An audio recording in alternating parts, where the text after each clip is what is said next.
The anxiety you feel in airports is not a side effect of travel. It is the business model.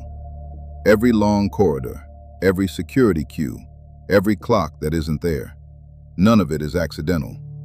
The airport industry generates more revenue per square foot from retail and food than almost any commercial environment on Earth. And it does it by engineering one specific emotional state in you. Before you ever reach a shop, here's what most people assume about airport stress. They assume it comes from the complexity of travel, flight times, connections, the fear of being late. That assumption is correct.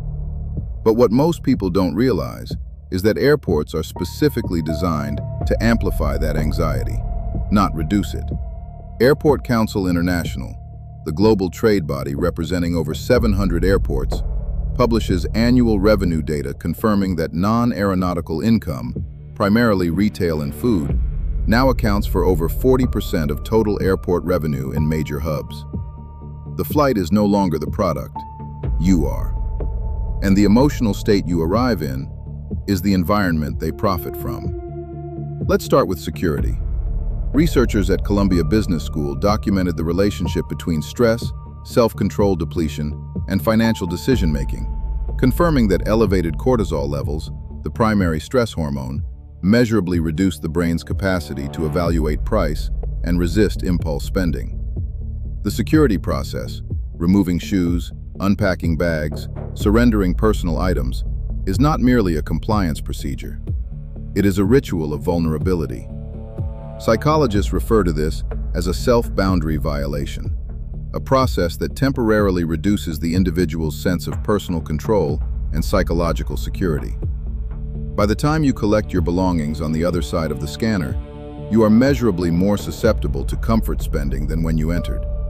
And the first thing you encounter is retail. High stability, low style.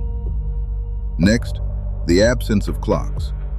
The Journal of Environmental Psychology confirmed that time pressure is one of the most reliable activators of impulsive consumer behavior. When we know time is limited, we shift from deliberate evaluation to rapid decision-making, prioritizing speed and comfort over value. Airports exploit this through two mechanisms. First, the deliberate minimization of visible clocks in retail concourse areas, confirmed in airport design audits to be standard in commercial terminal architecture. Second, the elimination of natural light in the majority of shopping zones, removing the biological time cues our circadian system uses to anchor our sense of how long we have been in an environment. Without clocks, without daylight, time stops being a resource you manage and starts being a pressure you respond to. So why are departure gates always at the farthest possible point from the entrance? Retail science researcher Paco Underhill, whose book, Why We Buy, is one of the most influential texts in consumer behavior, documented that time spent moving through a retail environment directly increases both dwell time and spend rate. Every meter you walk past a shopfront is a calculated exposure. Airport designers use what the industry calls the passenger flow model, routing travelers through maximum retail exposure before reaching their gate, deliberately positioned as the endpoint of the commercial journey. High stability, low style.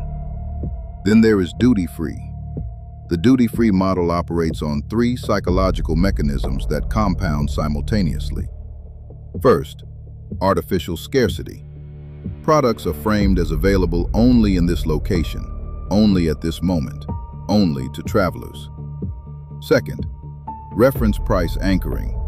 The original price always shown beside the duty-free price, activating the same anchoring effect Kahneman and Tversky documented in behavioral economics. Third, social proof through product display density.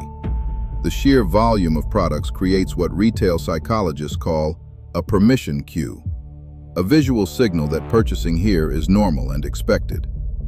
And finally, the departure lounge itself. Once you are past security and at your gate, there is no exit. Psychologists found that enclosed environments with no visible exit increase dwell time, reduce price sensitivity, and elevate comfort-seeking purchasing behavior. You are not waiting for your flight.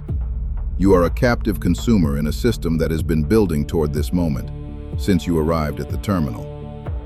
So here is the uncomfortable truth. An airport is not a transport facility with a retail offering. It is a retail facility with a transport function attached. Every long walk, every removed shoe, every missing clock, every upgrade offer arriving at the exact moment you are most likely to say yes. These are not features of air travel. They are mechanisms, calibrated, tested, refined across 60 years of passenger revenue data. As Airport Council International confirms in its own published material, airports that score highest on passenger stress metrics also score highest on non-aeronautical revenue per passenger. Stress and revenue move in exactly the same direction. That is not a coincidence. That is the design. Now that you understand the architecture, here is what travel psychologists and consumer behavior researchers recommend. First, eat before security, not after. Columbia Business School's research found that consumers who arrived at retail environments having already met basic comfort needs spent significantly less on impulse comfort purchases. Your vulnerability window opens at security.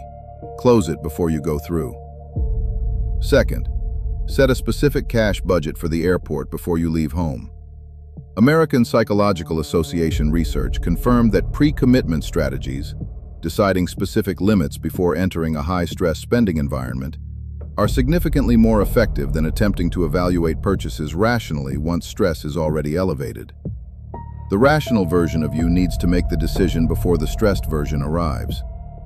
Third, find a clock. Not your phone, a physical clock in the terminal. Anchoring your sense of real time before entering the retail zone interrupts the time disorientation mechanism the environment depends on. You have more time than the environment is designed to make you feel. That's the logic they don't want you to see. Next week, we go deeper.